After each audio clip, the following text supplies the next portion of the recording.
Thanks for tuning in to the HR Uprising podcast.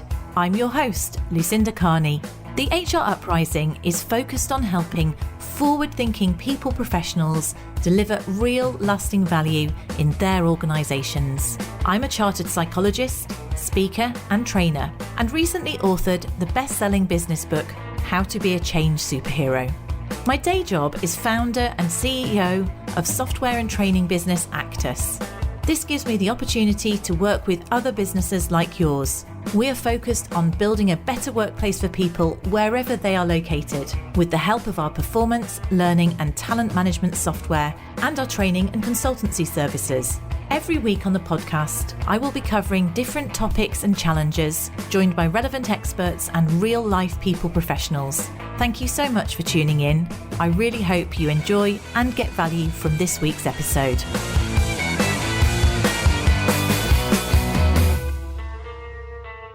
Hello and welcome to this week's HR Uprising podcast. And this week I feel we've got something a little bit different.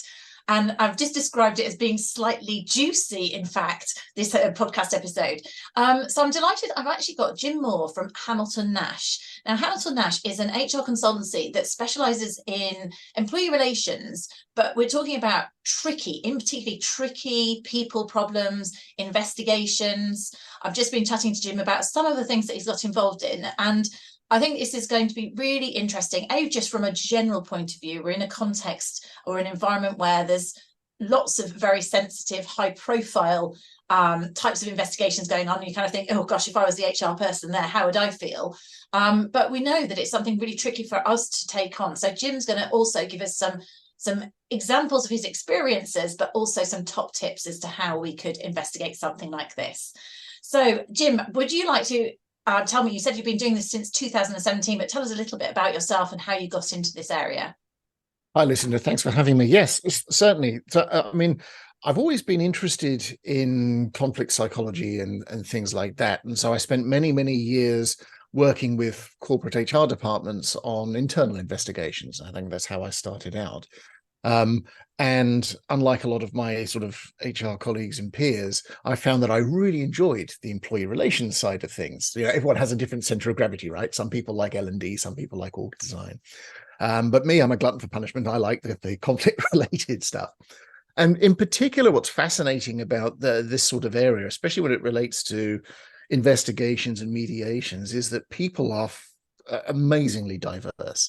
There's no formula, there's no algorithm, and so you really can get into diagnosing what went on, figuring out what the narrative is, how did we get to where we are, and hopefully trying to find a route to resolution. I personally found that really, really rewarding. So I've actually built my practice all around that service.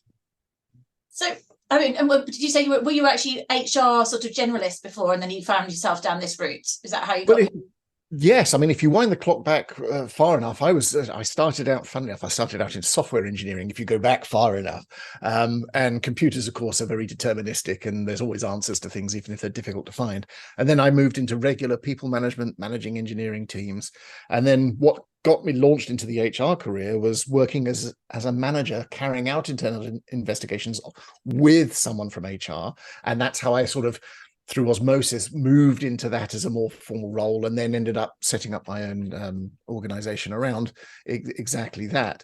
So, and that's why it's a fascinating topic for us to talk about today, because not only for HR business partners who have to look at investigating these sorts of things, but also for people, managers who might be in a position of having to carry out the investigation themselves. So what would be a kind of typical topic that you might get drawn into to investigate? Well, most of the things that I get involved in typically involve very sensitive allegations and or very senior people. I mean, that's the reason why an in-house HR department might come to an external person like me. They need to have the perception of impartiality and independence. And if you've got allegations or grievances against C-level execs, it's really hard to find someone internally who's not going to be influenced by the status of the individual when it comes to carrying out the investigation. So most of my clients for that, they all tend to be nationals and multinationals who need that sort of assistance.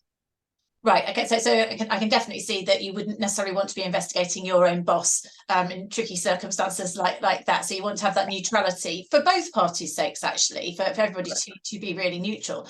So if you've been, I mean, there's been so many things in the press lately in terms of high profile. Oh, I wouldn't know where to start actually in terms of the options. But if I was to ask you, without sort of betraying any confidentiality, which of course you wouldn't do, if you were to give us a sort of an example of a case that you might be pulled in for and what you would do and the sort of the challenges that you'd have to take into account when you're looking at that. Sure. And yes, I'll have to anonymize them, but I can certainly give you the sort of the situational context. So some real world examples that I've worked on myself would be there's a global organization that acquired a local engineering company. The owner of the local company that was acquired then alleged bullying and harassment against the CEO, who was based in the US.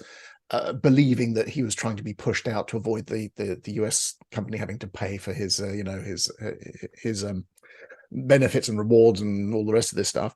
There was another one involving an executive who was accused of pleasuring himself on a video call with a female employee. That's always an interesting one to sort of bring up with somebody. There's been one more recently involving, again, it's a CEO of an acquired organization who was accused of forwarding deeply sensitive commercial information to their private Hotmail account. Which would present a huge risk to the acquiring organization as well. So those sorts of serious, if you like, issues of that seriousness, of that nature. And so, I mean, they're all really quite different. And I mean, how do you go about getting the facts? Because it's not like you are the police, so you don't necessarily have a right. For example, the Hotmail account. Do you have a right to go and look at the facts as to whether or not things have been emailed?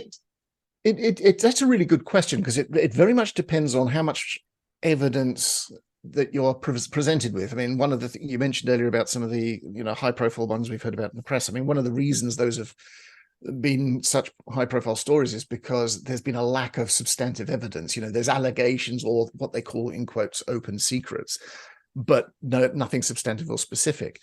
So it depends what your starting point is. I can also ask the employer to be cooperative. So, for example, in that last case around the emails, we can talk to the IT department and say, do you have an audit trail of incoming and outgoing emails? Can you provide a spreadsheet of what's come in and what's come out?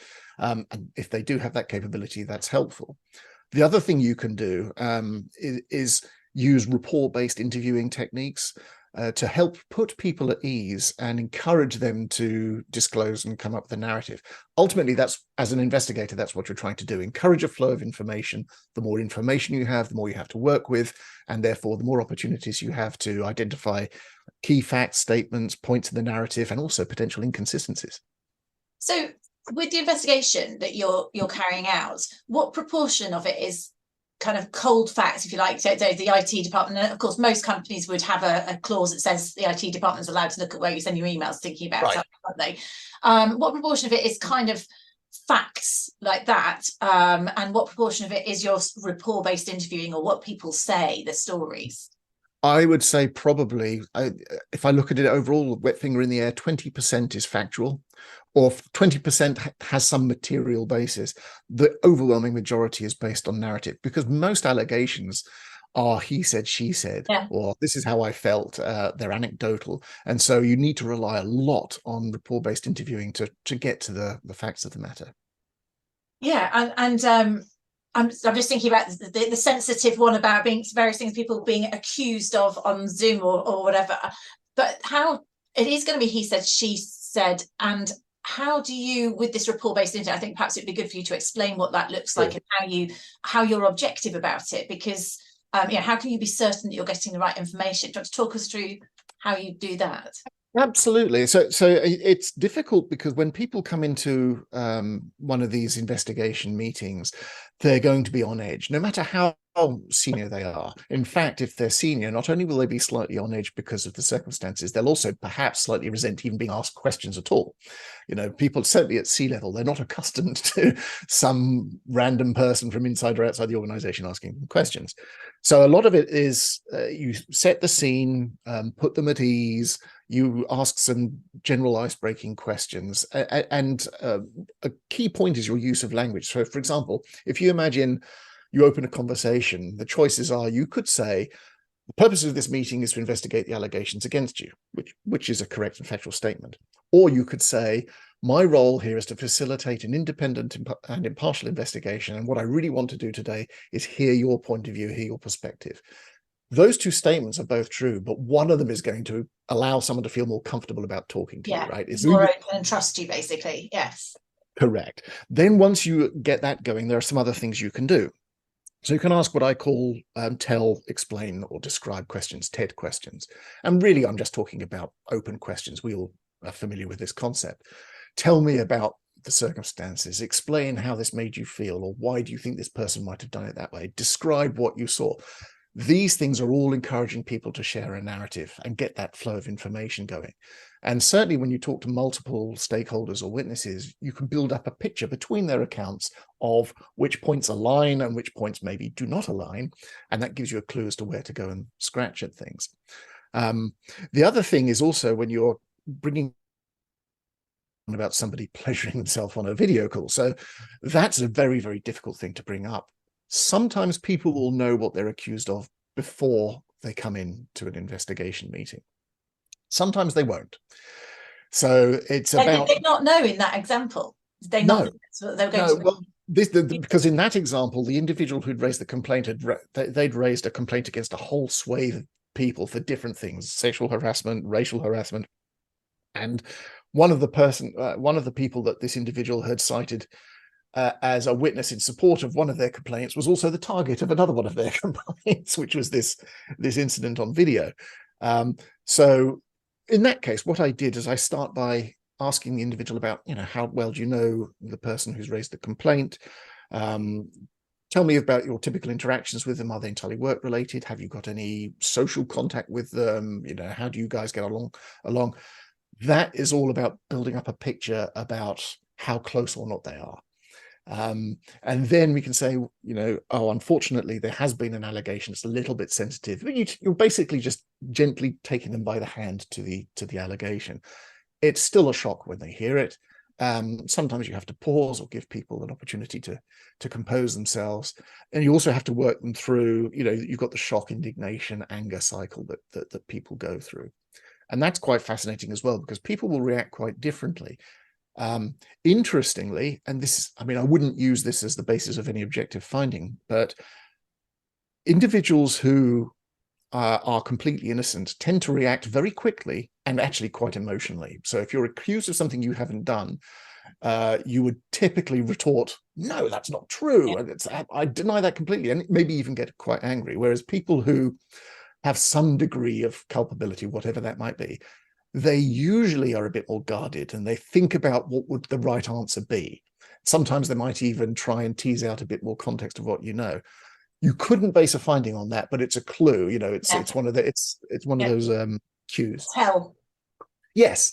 Yeah. So and then you'll just take them on the journey through their narrative, and you'll piece it all together. And then, as I said, once you've got all the different witness statements together, if you have them, you can then look at where they line up and where they don't. And a key point here, which we might come to again later, is the fact that we're only looking at this from the balance of probability. So a lot of, for example, the recent Russell Brand thing, a lot of people were commentating about innocent until proven guilty, which of course is completely true in a criminal setting. But in workplaces, it's of course the civil standard, which is the balance of probability. So if you have reasonable grounds on the balance of probability for believing that somebody has done something, even if you don't have conclusive proof, that would still sufficiently justify taking some action. Okay, I didn't realise that. So because it's not criminal, so from an employment law point of view, does that mean that you could discipline somebody or take them down the disciplinary route then with balance of probability evidence in that circumstance? Absolutely. Yes, there's there's the famous Birchall test. I'm not sure if you're familiar with it. It's named after a case law between British Home Stores and Birchall. And there are, well, there are four tests in the end. They started out with three. Does the employer have a reasonable concern? I think, it's a rational, legitimate, relevant concern. Do they have reasonable grounds for that concern? Have they carried out a reasonable investigation? Reasonable, of course, is the subjective area where this gets tested in law. Yeah. But if you have those three things, then you have enough to justify making a decision. The fourth test that was added a little later was, does the sanction, if you decided on a sanction, fall within a reasonable range of responses? So as long as you tick all of those reasonable boxes, then yes, your actions would probably be supported. So in terms of then the reasonable, how, again, it's a subjective, isn't it? So with one of these examples that we've just been talking about, how much sort of correlation and investigation did you or would you need? How much time do you have to invest? How do you come up with a conclusion as to which side you're going to land? If it's, how often is it very clear, I suppose? It's very rare that it's very clear, except, I mean, the one with the forwarding of confidential emails, I was able to get email logs from that. And in that case, the individual admitted that they'd done it. They didn't deny that they had done it. They just simply said, but I haven't done anything wrong with the information. I haven't shared it with anybody. And so we ended up having this bizarre conversation where I was trying to get them to understand that simply taking the information outside of the company to your personal inbox, that's a breach in and of itself, irrespective of what you did with it. And they struggled with it. I tried to explain to them. So imagine walking out of MI5 with a folder and then justifying that by saying, yeah, but I didn't show it to anyone, promise. I didn't breach any confidence. It doesn't matter. Some US politics going on there, but I won't go down that. Yes. So some of those cases are, I mean, for me, the finding is quite clear. The individual may or may not agree with it, but that's what the process is there for. On the other ones, which are more he said, she said, which typically happen more often than not, it comes down to a combination of what supporting evidence is there, what alignment is there. So if multiple people are more or less saying the same thing, how likely is it that these people will have collaborated together to contrive a narrative? In most cases, that's unlikely. Yeah. So that would then increase my the weight I would place on their statements because they align. Sometimes you might just have to make a judgment call on whether you believe the individual is being credible or not, but you'd always try as much as possible to try and support it with some kind of finding on the balance of probability. Right, it's still really tricky though in terms of that, because I suppose you are having to. So for example, I'm sorry, I've gone down the pleasuring himself on the Zoom call person. But with that, so would you therefore take into account other people saying, you know what, he, she, it was a he, isn't it? Is a bit, his tendency to be inappropriate at conferences, or would you kind of you'd see a pattern of other anecdotal behaviour which would make you swing more? I mean, I'm assuming they didn't admit it. They didn't, and you're right. As a general point, you can look at, is there evidence of a pattern of behaviour here? Have other people made similar allegations? I mean, you're only investigating that particular complaint, but you can look at history as well. You just have to be careful about how much weight you put on it, because you haven't investigated those historic claims. So, and that's a good example. And there's been other ones. There was an individual a female worker who accused a male worker of staring at her breasts when she was standing over him whilst he was seated working on the computer. She was pointing something out, and she said, "Oh, he's not making eye contact with me. When I look down to see if he's paying attention, he's looking at my chest, and he's got his hand in his crotch, and I don't know what he's doing."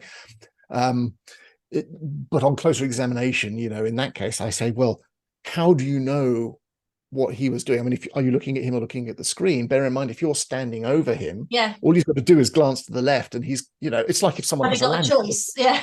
Yes, I might be looking at your ID on a lanyard around your neck. I'm not necessarily. So people's eyes move. It doesn't necessarily mean they're going to be doing something like that. And in that case, these two people had a fairly adversarial history. So how likely was it that this person was actually interested? Yes.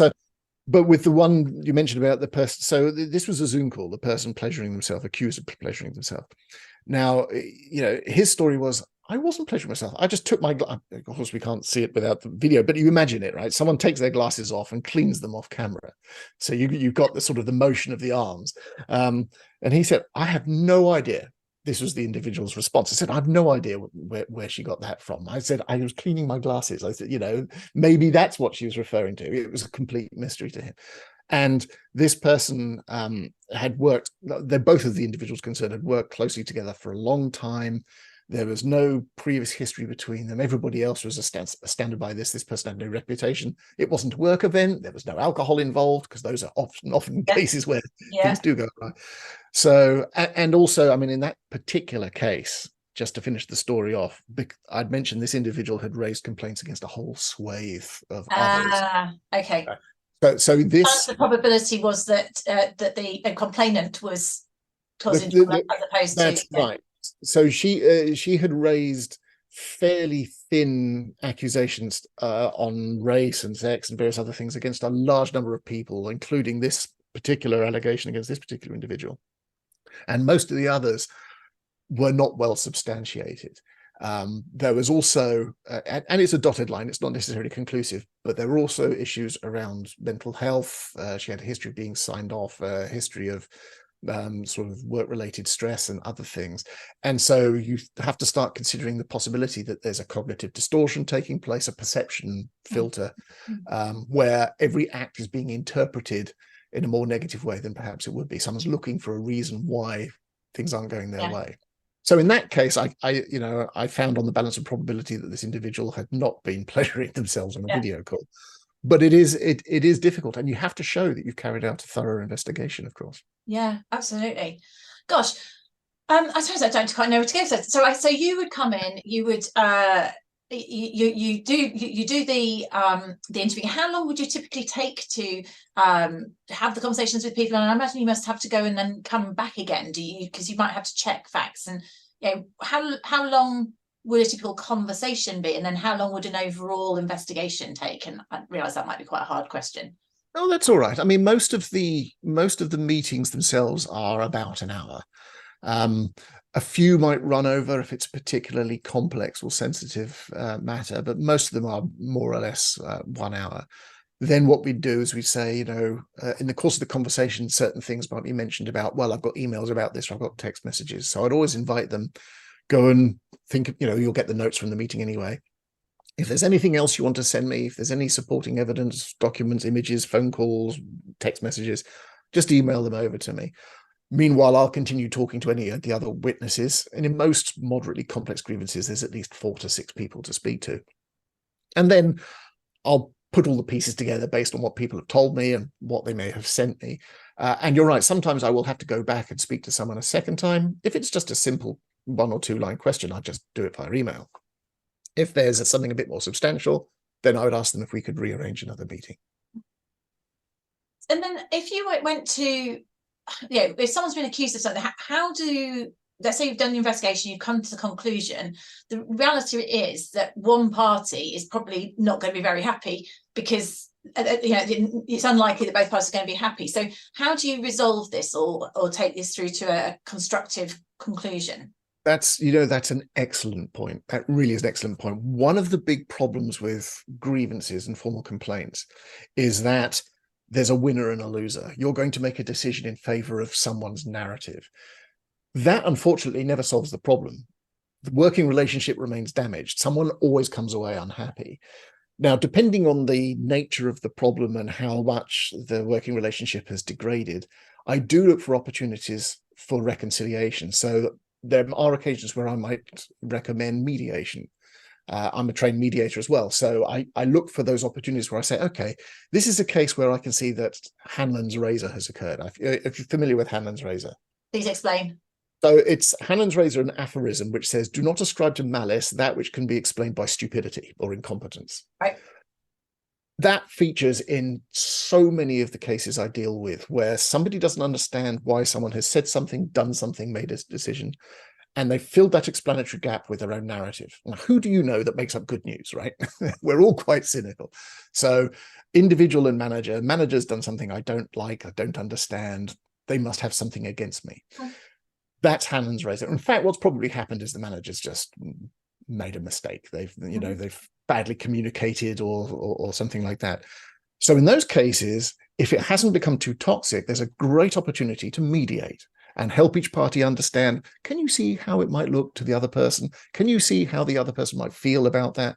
And if you can get both parties to go, yes, okay, I think I can see that, you can have a chance of bringing them together. Some of these circumstances involve accusations that are so serious, or the relationship has become so toxic that it's effectively irreconcilable. But in those cases, you're typically looking at a protected conversation or a without prejudice conversation, or if there's no scope to reorganize people away from each other within the business. Yeah, I can understand that. So you can't come back from or you need a fresh start potentially from a health point of view. So yeah, that makes sense. So you could aim ideally mediate, because the thing is, even if something's not upheld, the fact that you've been accused of something so outrageous, let's say, it must be quite difficult in certain circumstances. The example we were talking about earlier. Yes.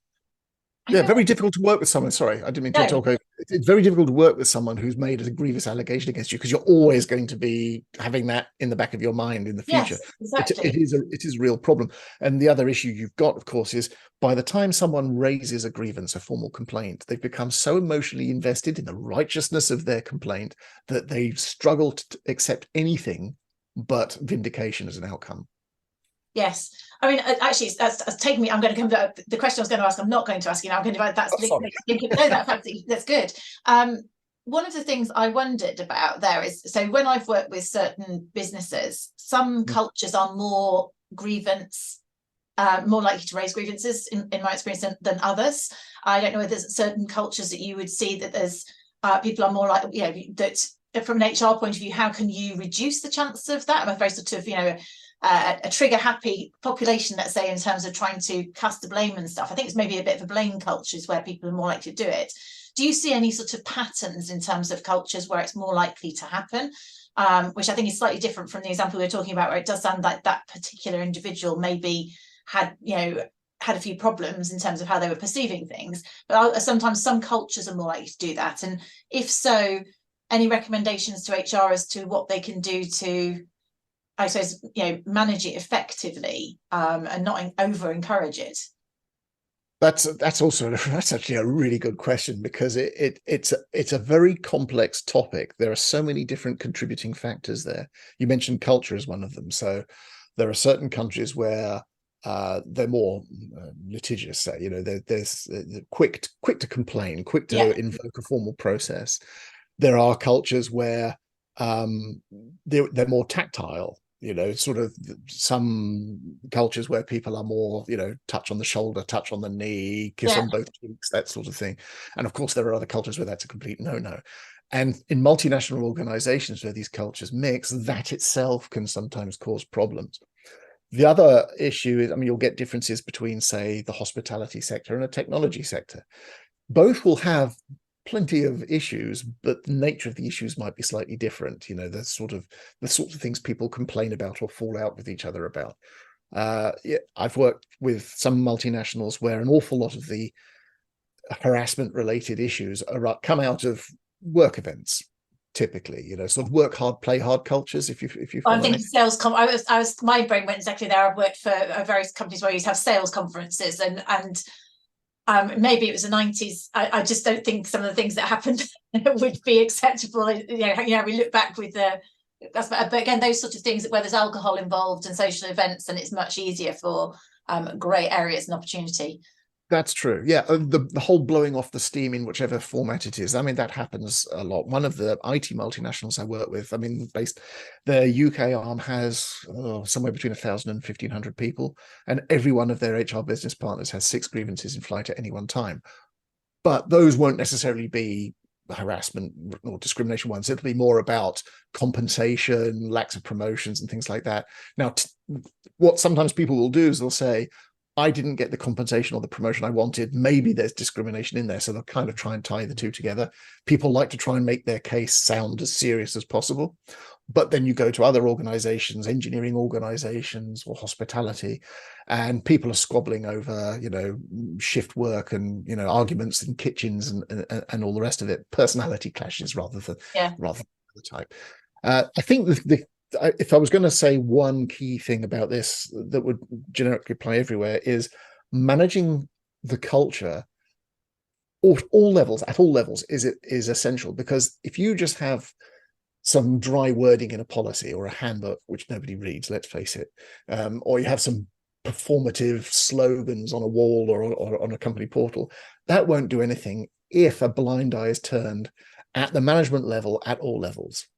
So some of the most extreme cases have involved a gradual escalation of toxicity, toxic culture I'm referring to here, where it's been tolerated. And because it's been tolerated, it's become a practice, a custom and practice. And then people have to compete with each other. So somebody says a blue joke, someone has to say something that's even more off color to try and get the next laugh. And before you know it, you've escalated into an environment where outrageous things are being said and done, and nobody realized because nobody put a stop to it at the start. So you've got to really keep a close eye on that, I think. Yes, actually, and that does play into, I've had someone on before talking about advocacy and just the general, if those things, so the cultures also that I've heard so in the UK, maybe more public sector, but often there's been trade unions and things where there's been a little bit more of the banter, which then, there's the banter in inverted commas, which is then built exactly as you've just described, and therefore that becomes considered to be an acceptable way of communication. And while we're going there, there's therefore people are feeling that there's microaggressions, whether it's racist or gender-based or whatever it might be. And for any minority, people start to feel victimized, and probably legitimately so, whether or not the attention's there or otherwise. And that's where I think these sort of toxic cultures emerge. And it's being really alert to those, isn't it? And just sort of having it's a bit like the sort of, it's just zero tolerance for that sort of discrimination, even in terms of humor. Or very much in terms of humour. So those are sort of tricky things to deal with, but certainly where you've got positive cultures where people stamp it out, key figures would go, actually, that's not funny. And it becomes uncool to be doing that sort of thing. Yeah, and if you don't do something about it, it's amazing the extremes it'll go to. And this is, I think, what surprises people, because HR parties are the best parties when we share war stories, right? And people are amazed at what goes on. They can't imagine it happening. So, I mean, I can give you a couple of examples of some extremes which are in the public domain. So they're not ones that I worked on, so it's okay to talk about them. So we had one very distressing one, which involved Crest Nicholson. This is where an employee was sexually harassed and allegedly raped at a work event. An individual was clearly intoxicated, was started to harass the female worker. A senior manager did not intervene and deal with it.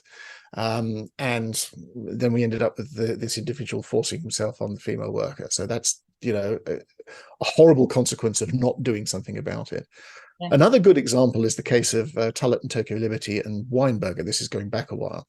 So this is a financial environment, a trading floor, very high pressure. We talked about the steam, blowing off of steam earlier.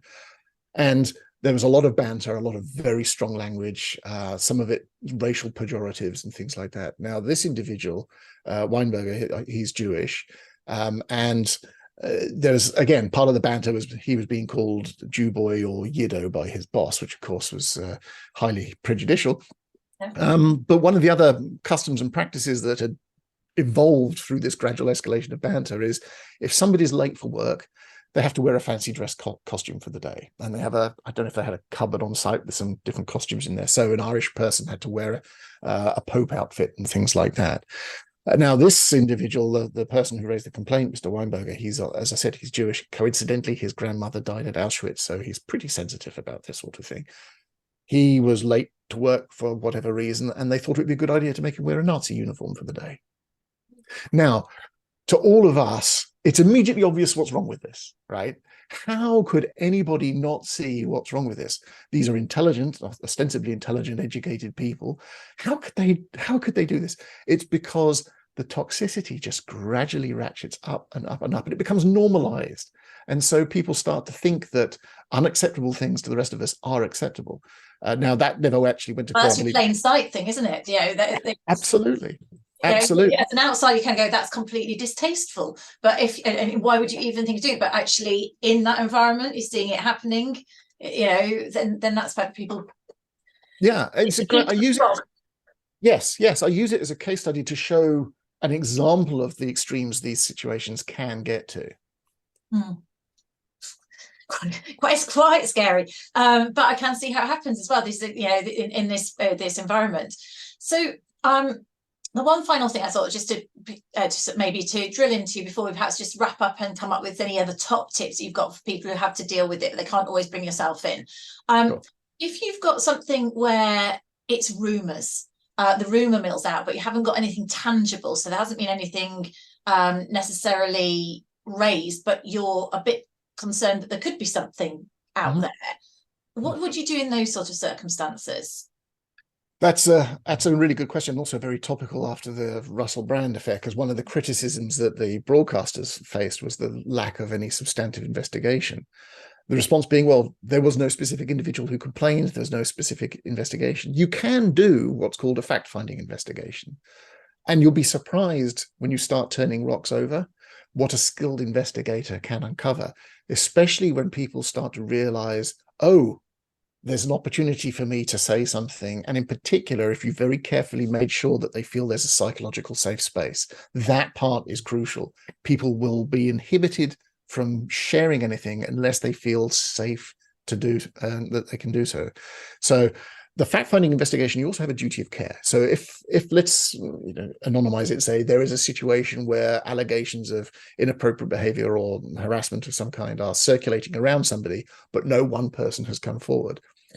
The fact-finding investigation is something you can carry out, and it demonstrates, well, it demonstrates a couple of things. Firstly, if the individual has by chance been guilty of these behaviors, they'll realize that it's not below the radar.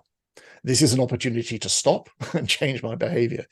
It sends a signal to everybody, to the point we were just discussing earlier, that it's not accepted, and that will help prevent it from escalating. And with the right, again, a skilled investigator with the right support from HR can create a psychological safe space where people might actually come through and start disclosing information.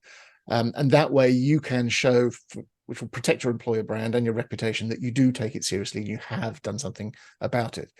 The reason people often struggle here and stumble is because they're accused of whitewashing it. Oh, well, there's nothing really to go on, so we didn't do anything. Are there any sort of red flags when people might decide to do something like that? I was imagining it might be something, if you've got a staff survey and there's a few sort of errant comments or something, that any sort of triggers where you might say, actually, you should probably do something like that, and neutral investigation. Yes, it's rare that people. It's very rare that people will make an overt comment if they're feeling uncomfortable about bringing it forward. And that's, I think, one of the biggest challenges for HR departments is, how do I create an environment where people feel safe to speak up, but where it doesn't look like I'm fishing? That is quite a challenge. And I think, again, it goes back to that cultural standard of what's acceptable and not acceptable. People feel more comfortable speaking out, and also that they're not going to suffer any recrimination from doing so. But there are other red flags you can look for. You can look at, how are people interacting? Is there avoidance going on? Is there, the sort of slightly below the surface conflict things like passive aggressiveness, a lack of collaboration, lack of communication? Those sorts of things might give you a clue that there's something to go and look at. And you can also, with whether it's annual voice of the employee surveys and things like that, you can have questions around how inclusive and comfortable is the environment. So even if people don't give you a specific comment, if you can see the overall sentiment is shifting towards this is not a very inclusive, very comfortable environment, that again is a clue that there's something to look at. The problem with that, what's your starting point? Yeah. With some of the higher profile examples, there's usually allegations circling around an individual, even if the allegations are not specific. There's one final point on this, is why it's important to do these investigations, would be the case of Steve Easterbrook, who was the former CEO of McDonald's. You may or may not remember, he got fired in 2019, I think it was, because he was sending sexual text messages to a co-worker. Now, shortly after he was dismissed, McDonald's own HR department ended up under investigation because it came to light that a number of managers had been raising concerns for a while about this individual and his behavior, and they weren't acted upon. And as a result, the investigation broadened. So it's really well worth taking these accusations seriously if they arise. And that's a really good segue into sort of top tips, really, isn't it? To be seen then. So take things seriously, to be seen to be investigating. It's not going to do any harm. That would be a clear point that you'd make, in terms of that. What other tips would you have for our listeners? Well, I mean, we've already touched on the importance of the sort of the culture and the safe space thing. So we don't need to touch that again. I mean, I think the other thing I would say is that investigating is a skilled job. And there's a lot of experience required to get the best out of investigation, and a lot of investigations that are done internally, often with managers, say from a different line of business. The manager is thrown into it more or less untrained in most cases. So what I would probably recommend is take some time to train your pool of investigators, whoever they are. Make sure they understand how to do rapport-based interviewing, how to get the best out of the witnesses they speak to, how to properly evaluate evidence, and to be thorough. We had the postal service one where the employee won 2 million in the end because they were dismissed for poor performance, and the investigator never challenged the manager's account of poor performance. The manager had in fact contrived a whole narrative about poor performance as recrimination for whistleblowing on the part of the employee, because the investigator just took it on face value. It's a manager, I'm going to accept what they say. And obviously that stumbled at the tribunal. So yeah, I think training the investigators is really, really important.